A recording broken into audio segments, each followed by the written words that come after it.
अस्सलाम वालेकुम नाज़रीन, मैं हूं मोहम्मद उस्मान और आप देख रहे हैं NN TV। नाज़रीन, आज हमारे साथ एक बाहिम्मत ख़तून मौजूद हैं जिनकी बचपन में जो एक टांग है वो किसी हादसे की वजह से कट गई।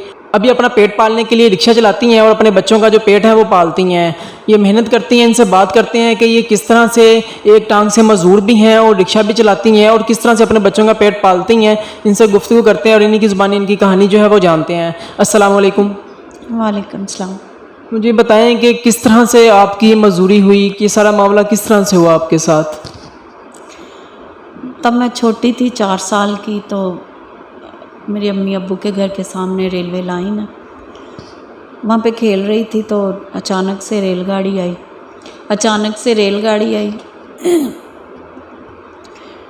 और मेरा पाँव जो है वो ट्रेन के नीचे आके कट गया। सिर्फ पाँव कटा था, फिर बाद में ऑपरेशन होते रहे। 4 साल की थी, छोटी थी, तो ऑपरेशन होते रहे। उसके बाद फिर डॉक्टर्स टांग काट दी उन्होंने सारी। तो आपके जो हस्बैंड हैं उनका इंतकाल किस वजह से हुआ और आपके 3 माशाल्लाह से बच्चे भी हैं, तो अब किस तरह से, यानी कि आपके हस्बैंड की जो इंतकाल जो है उसकी क्या वजह क्या थी? वजह कुछ भी नहीं, अच्छे भले थे, उन्हें कुछ भी नहीं हुआ था। अचानक से उन्हें चेस्ट में पेन हुई है, तो मुझे कहते कि मेरे यहाँ पे दर्द हो रही है, यहाँ से मलना शुरू हो गया। कहते पता नहीं क्यों हल्की हल्की पेन हो रही है। तो मैंने कहा अच्छा, मैंने पानी वगैरह पिलाया। फिर मैंने उसके भाइयों को फ़ोन किया, बड़े भाई को मैंने बताया कि भाई मुबीन को पेन हो रही है। तो वो कह रहा कि आप आ जाएं, उसको डॉक्टर के पास लेके जाना। उसके भाई आ गए, दोनों भाई आ गए थे, साथ उनकी बीवियां भी थी। वो आए हैं, वो हॉस्पिटल लेके गए हैं। तो लेके जा रहे थे हॉस्पिटल, रास्ते में उन्हें अटैक हो गया था, हार्ट अटैक हो गया था। अच्छा, मुझे ये बताएं, उनकी इंतकाल हो गया और उसके बाद आपकी बेटियां भी हैं 3, आप जो रिक्शा चलाती हैं, आपको किसने मशवरा दिया कि आप जो रिक्शा चलाएं और वहाँ से अपने बच्चों का पेट पालें? आप मांग भी सकती थी लोगों से, लेकिन आपने ये मांगने वाला काम नहीं किया। आपने हिम्मत की और ख़ुद जो है रिक्शा चलाया और सुबह आप उठती हैं और रिक्शा चलाती हैं। क्या रूटीन है आपकी रिक्शा चलाने की? रिक्शा हमारा घर का अपना था, इनके पापा ने लिया हुआ था।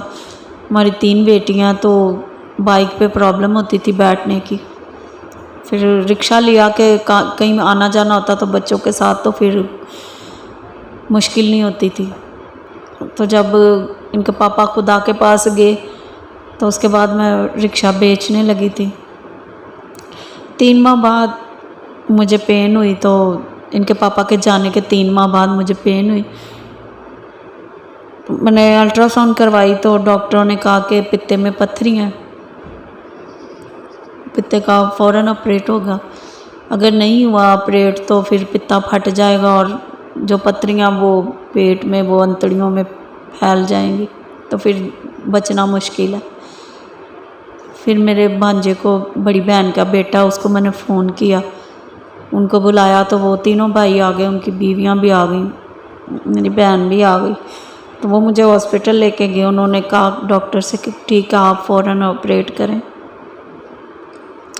ऑपरेट हुआ तो उसके बाद जो कुछ घर में इनके पापा, जो मुबीन है, वो मंथली जो राशन है वो इकट्ठा लेके आते थे। जो कुछ घर में था वो हम खा चुके थे। फिर मैंने ज़हन बनाया कि जो रिक्शा है उसको बेच देते हैं, क्योंकि 2 लोगों को हमने दिया था रिक्शा रेंट पे चलाने के लिए।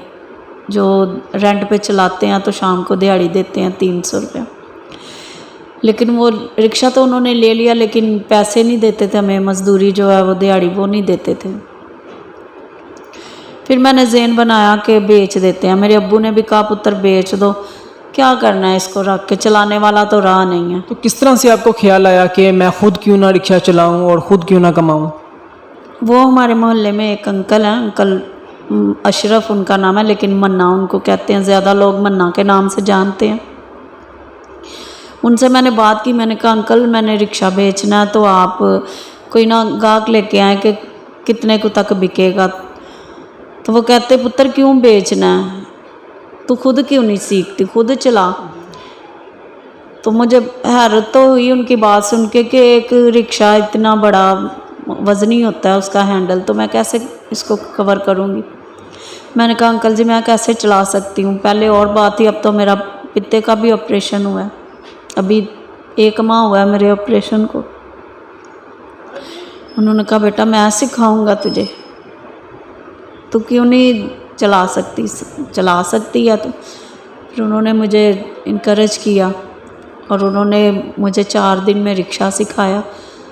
तो उसके बाद पहले प्रॉब्लम थी बच्चों को स्कूल छोड़ के आना, लेके आना, तो किराया भी अफोर्ड नहीं होता था रिक्शे का।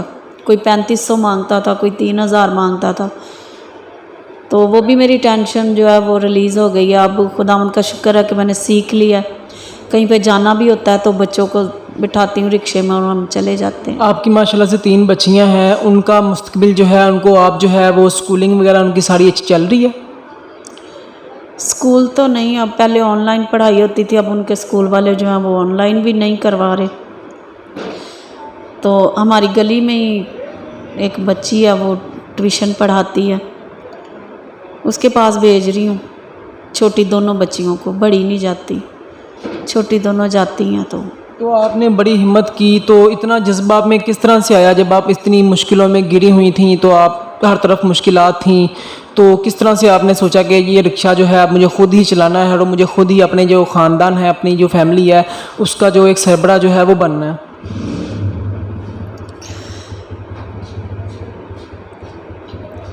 इनके पापा जब थे तब हमें कोई किसी किस्म की मुश्किल नहीं थी, कोई परेशानी नहीं थी। हमारे हर अखराजात वो पूरे करते थे। मेरी बेटियां वो छोटी हैं, तो ख्याल कोई नहीं बनता। अब सारी बहन भाई जो हैं उनकी अपनी भी फैमिली है और कोरोना की वजह से लॉकडाउन है, तो उनके अपने हालात टाइट हैं। तो वो फिर हम 1-2 नहीं हैं, हम 3 बेटियां, चौथी मैं हूँ, तो कोई भी नहीं कर सकता है कि पूरी फैमिली के अखराजात कौन, सबके लिए मुश्किल, अपनी ख़ानदान के अपने बच्चों के अखराजात पूरे करना मुश्किल है। तो फिर इसलिए अंकल ने मुझे मशवरा दिया और जब मैंने अपनी बच्चियों को देखा तो मैं अपनी बच्चियों के मुंह लटके नहीं देखना चाहती थी। मैंने इनको पढ़ाना था, क्योंकि अगर ना पढ़ाऊँगी, पढ़ेंगी नहीं तो अच्छे रिश्ते नहीं मिलेंगे। जब कल को बड़ी होंगी तो अच्छे घरों में शादियां नहीं होंगी, तो फिर मुश्किल है। इसके अलावा मुझे ये बताएं, आप जब रिक्शा चलाती हैं बाहर, तो जो बाहर मर्द हजरात जो हैं उनका काम है रिक्शा चलाना, तो वो जब आपको देखते हैं तो उनकी तरफ से आपको कोई यानी कि छेड़छाड़ी या इस तरह से कुछ मामला जो हैं उसका भी सामना करना पड़ता होगा?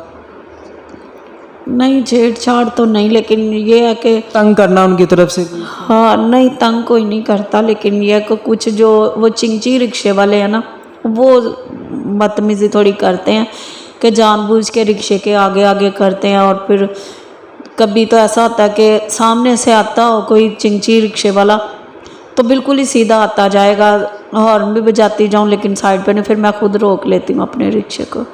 लेकिन यह है कि बाकी कोई नहीं ऐसे। आप जो देखने वाले लोग हैं, आप उनसे क्या डिमांड्स करना चाहेंगी? आपकी क्या यानी कि ख्वाहिश क्या आपकी?